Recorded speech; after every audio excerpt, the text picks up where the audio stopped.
minhas promessas não irei falhar, vindo as tempestades a me consternar. Assistindo a alguns vídeos, encontrei um vídeo de uma pessoa que estava fazendo um comentário sobre o Evangelho, que nasceu em Roma, que quem espalhou o Evangelho para todo mundo foi Roma. Roma inventou essa ideia que Jesus Cristo nasceu, morreu, foi crucificado, foi para prender as pessoas em um sistema que não deixa a pessoa viver a liberdade que ele precisa e colocou medo nas pessoas. Eu achei um pouco triste tudo isso, mas nós sabemos que do ser humano podemos esperar qualquer coisa. Mas sabe que Deus não começou a falar através de Roma. Precisamos ver estas coisas. Deus começou a falar através de alguns homens que ele separou na antiguidade. A pessoa de Jesus já está sendo anunciada desde Gênesis, capítulo 3, versículo 15 e 16. Mas quando nós chegamos em Gênesis, capítulo 12, encontramos um homem por nome Abraão, aquele que os judeus chamavam ele o grande pai Abraão. Deus fez uma aliança com ele e prometeu uma terra, que é a terra de Canaã. Deus cumpriu. Prometeu uma grande nação, como as estrelas do céu, como os grãos de areia na praia. Deus prometeu uma grande nação. Começou mostrando para ele uma nação física, mas nós sabemos que a nação que Deus está prometendo, ela é espiritual. E ficou faltando uma das promessas, que ia trazer uma das bênçãos a todas as famílias da terra. Deus vai segurar esse povo, que nós conhecemos por judeus, os israelitas, até a chegada de Cristo. Uma vez que Cristo chegou, espalhou o Evangelho, nada a ver com Roma, foi perseguido, foi preso, foi maltratado e foi crucificado. Mas ao terceiro dia, Deus o ressuscitou para não mais passar pela morte física, sendo ele a primícia dos que dormem. E assim nós podemos compreender que Jesus teve que passar por isso, porque ele é o enviado de Deus, o sacrifício perfeito para tirar o homem do pecado.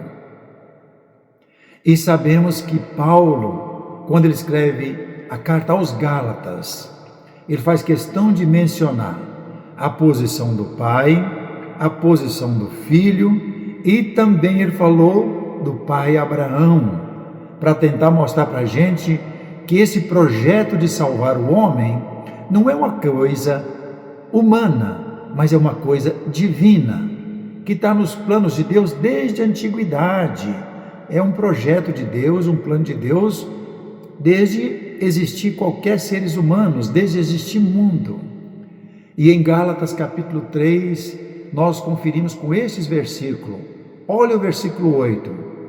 Ora, tendo a Escritura previsto que Deus justificaria pela fé os gentios, pré-anunciou o Evangelho a Abraão: em ti serão abençoados todos os povos. Em Abraão, nada a ver com Roma.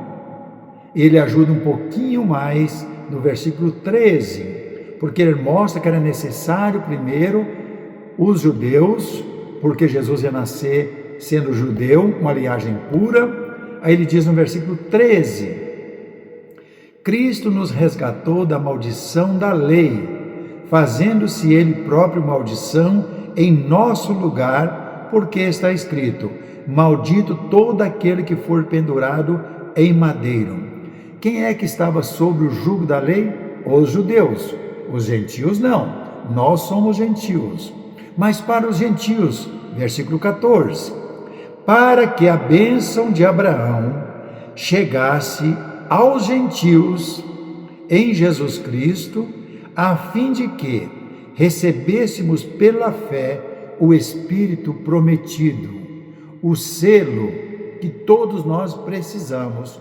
Quando aceitamos Jesus como Senhor, somos selados para ter o caminho certo ou o destino certo. Efésios capítulo 1 fala sobre esse assunto, o selo do Espírito Santo. Você sabe o que é selo?